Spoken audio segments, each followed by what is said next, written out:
Hello everyone, my name is Eden, this is Tallulah, and today I'm going to teach you how to train your pigeon to step up. In the pigeon community, it is far more common for people to just scoop up their bird and take them place to place and move them around. Most pigeons are totally fine with that, so it's not a huge deal, but I do think, especially in the beginning when you're still forming a relationship with them, it is very helpful to let them choose to interact with you. When they're the one stepping onto your hand, they're choosing to be with you instead of you making them. Like if you're scooping them up and pinning their wings down, they can't leave. They're being forced to interact with you. So it helps the relationship build and them trust you when they're choosing to interact with you. Also, there are some birds that are really scared of being picked up, which is entirely reasonable, especially if it's a rescue that's been abused by humans using their hands. So hands are scary to start with for a lot of birds. So having your hands on them is going to be even more scary. So being able to completely bypass that by having them choose to step onto your hand improves relationships drastically. So if you have a new bird that's still getting to know you, it is really good to not have to be putting your hands on them all the time and just asking them to step up. It'll also make it way easier to move them place to place, put them in and out of the cage.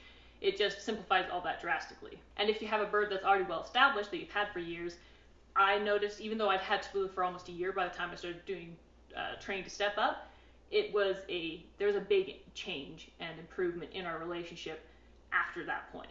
So it can still be beneficial to change how you interact with the bird. The first thing you want to think about when you get ready to train is timing. I recommend training them in the morning before you give them breakfast. That way they're naturally hungry. You haven't gone away and starved them or anything. You definitely don't want to do that. But they're already naturally hungry at that time, keen on food. They're energized because they're naturally awake and active in the morning.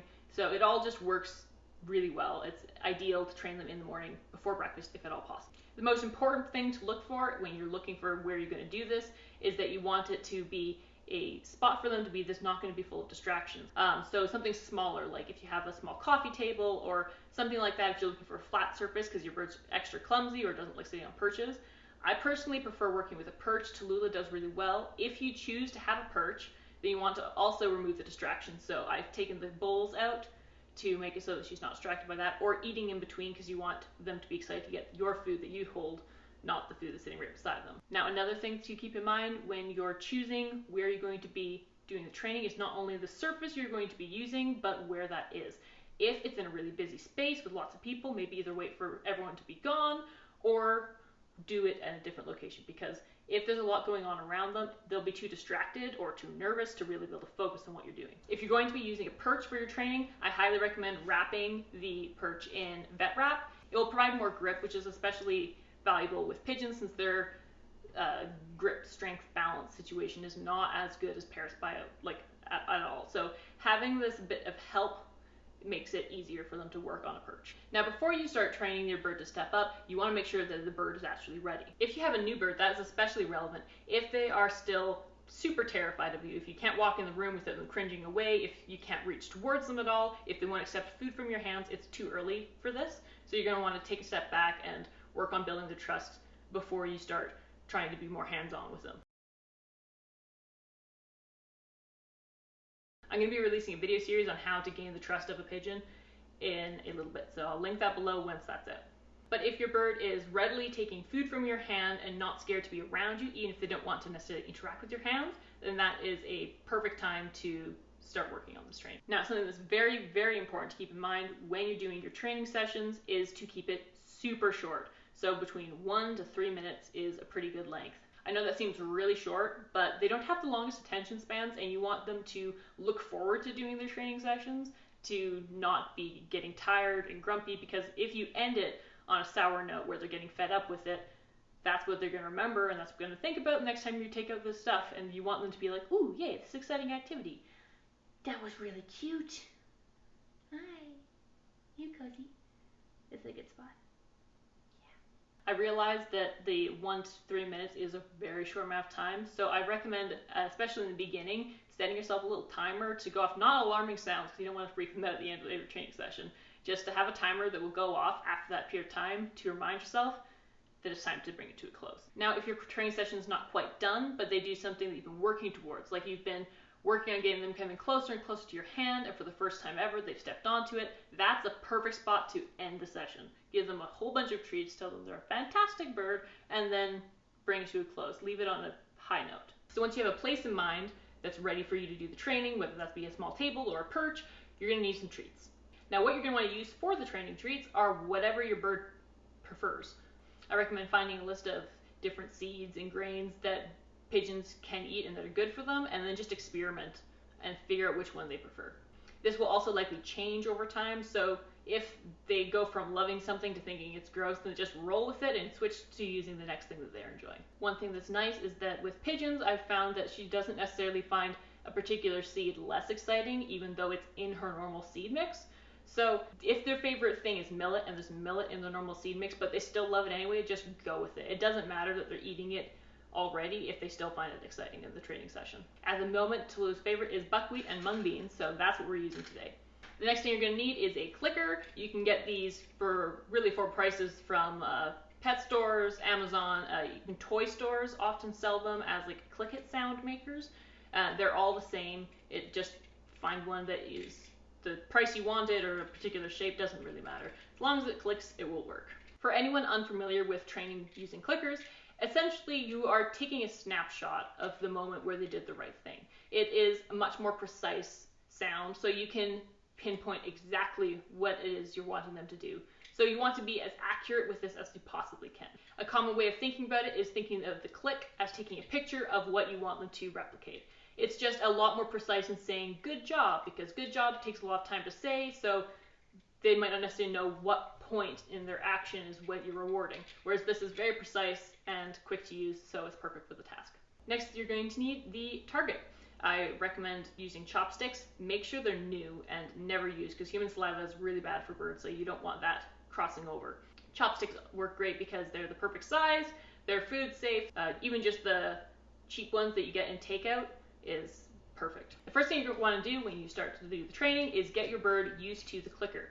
All that will mean is that you'll get your clicker, you'll get your treats, and at any random moment you'll click and offer a treat. That's it. So you're going to want to do that until the bird starts showing that they know what that means. They start anticipating when they hear the click, they get a treat. And once you hit that point, we can move on. Once your bird is anticipating treats when they hear that click, you can introduce the target. Very important to make sure they're used to the clicker before, otherwise it'll just be confusing when you get to this. On a side note, you can just hold the clicker like this and click with your thumb and then grab a treat and give it to them. I personally prefer to hold the clicker facing out and press with my middle finger so that I can hold treats in these fingers and click at the same time. I just like doing it that way. You can do it either way or invent a whole new one, whatever works for you. Now with target training, all that entails is teaching the bird to touch the end of the stick. Very, very simple, very effective tool.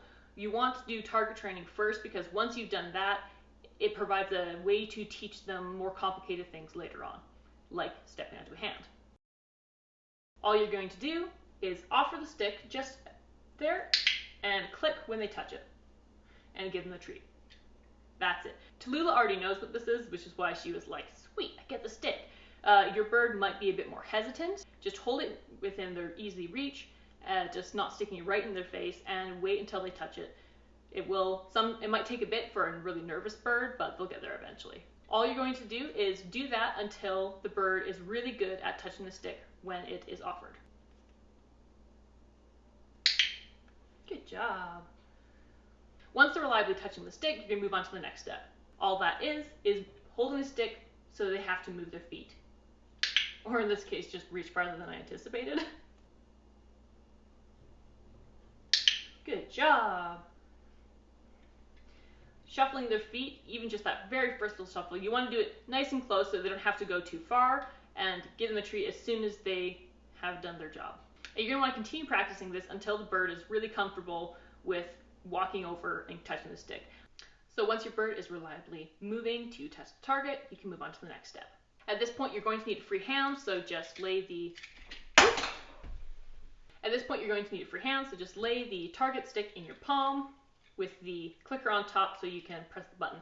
You do not want to hold the treat in the same hand. I know it's very tempting, but when doing that, the treat is too close to the end of the stick, so it can confuse them as to, are you trying to give me a treat or am I supposed to touch the stick? So just to avoid that confusion, use the clicker. You can use the same hand. You want to put it down, grab it, or use a different hand. Now we've gotten to the point where it's actually time for the bird to step onto your hand. We're going to do a slight shift for anyone who's used to working with parrots. Instead of offering your hand like this, as you would with the parrot, so that they can step onto the top edge, you're going to be offering it palm up. That is purely because it is trickier for pigeons to perch. As I mentioned earlier, their grip is not as good, so they're much more likely to fall off or fly away or get nervous because they're wobbling around. So just for their own sense of security, you're going to just want to do it palm up, make them a little platform with your hand. Now, something that is a very common mistake that we want to make sure to avoid when you do this training is do not bump your hand up against their feet or their legs in order to encourage them, or push it up against their chest to encourage them to step onto it. You want to have them hit your hand level in front of their feet, not actually touching it, just close enough that they can easily step on, but you do not want to be scooping them up. You want them to voluntarily climb onto your hand. Now, when you first do this, have this target at a distance so that they can touch it without moving their feet. And then all you're going to do is slowly move the target farther and farther away until eventually they're reaching so far that they're going to step onto your hand just so they can touch the target. Give them lots of rewards. They're doing really well. Now I'm going to demonstrate that with Tallulah. She will likely act a bit differently than the way that your bird will, purely because she's already trained to do this.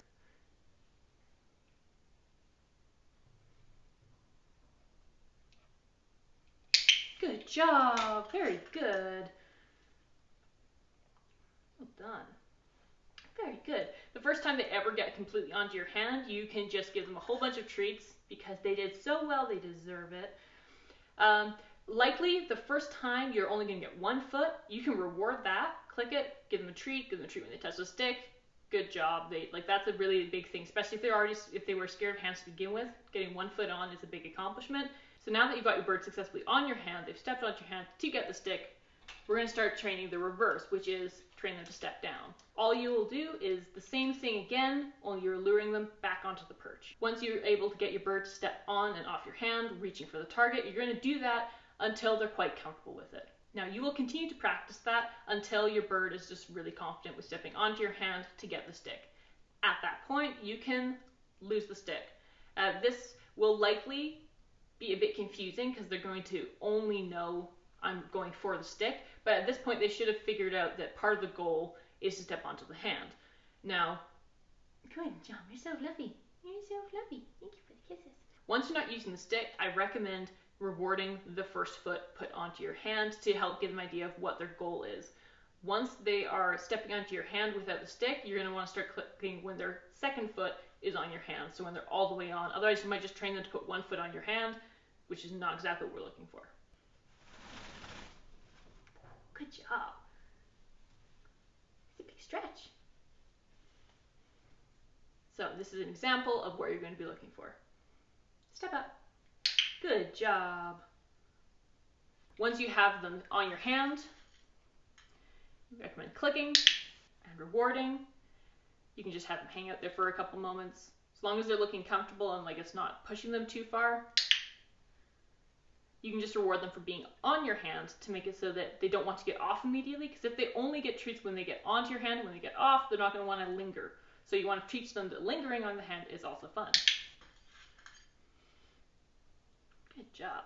Now when you're no longer using the target stick and you're training them to step down, it is very similar. Step down. Good job. And then all you're going to do is hold them so that they have the perch in front of them, wait till they step on. They should do it naturally pretty quickly because they're going to want to get on. They're used to getting a treat when they step back onto it, even without the context of the stick. Once again, they might be a little bit hesitant to go all the way, and they might just put 1 foot on. At first, reward that, the 1 foot's great, and then wait and reward them once the second foot's on. Once they're getting better, start only rewarding once the second foot is on, so they're all the way onto the platform or their perch. Now, once you've gotten to this point, step up. Good job. You have a bird that's trained to step up. For the first little while, I recommend anytime you're going to pick up your bird, have the clicker, have the treats. You're going to want to do that until it is really easy. Then you can click sometimes and not click once, and then click a bunch of times and then not click once. And you can just slowly increase the amount of times you're not clicking and giving treats for when they step up. But for the first little while, do it every time. Just carry this around your pocket, carry some treats around. Every time they step onto your hand, they get a treat. Every time they step down, they get a treat. Just make it so that it is an exciting thing. They're looking forward, no matter what time of day it is, to stepping up and down. Now, while it may seem like we're done because you've got the bird stepping on and off of your hand whenever you ask, they just need a click and a treat and they're good to go. They're doing really well. You are almost done, but not all the way, because at this point, they are trained to step on and off your hand, off of whatever surface you've been using for training. In our case, it's the perch. They're trained to step on and off of the perch. Now, with this kind of thing, you need to teach them that this applies in different contexts.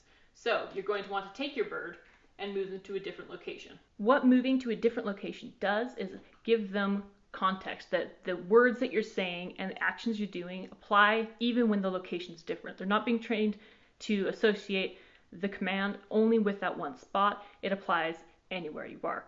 But I recommend the first place you go that's new be at least similar to the last place. If you went from your coffee table, maybe move to the kitchen table next. If you're using a perch, do something similar.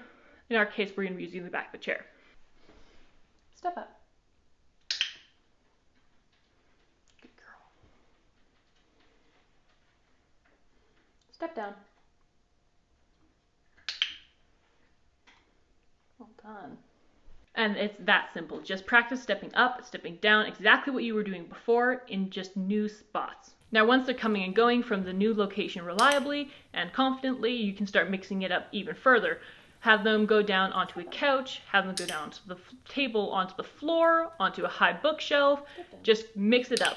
Mix up the textures, mix up the locations, mix up the rooms, mix up how high or low they are. Just teach them that no matter what the context, these words and this action always means the same thing. This will make it so that it's a much more practical thing, so that they will still know what it means, even if it's somewhere totally new. Once they know that it's the same, once you mix it up, you don't have to necessarily do the whole training process in a new spot. You could be at a friend's house with them, ask them to step up, even though they've never been here before and they've never stepped off this thing. They now understand that no matter where they are, it still means the same thing.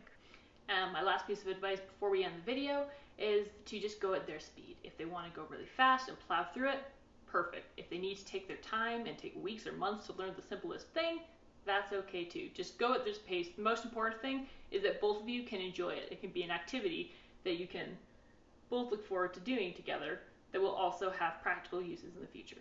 I hope you found this video helpful. Please like and subscribe if you want more. And Tallulah and I will see you later.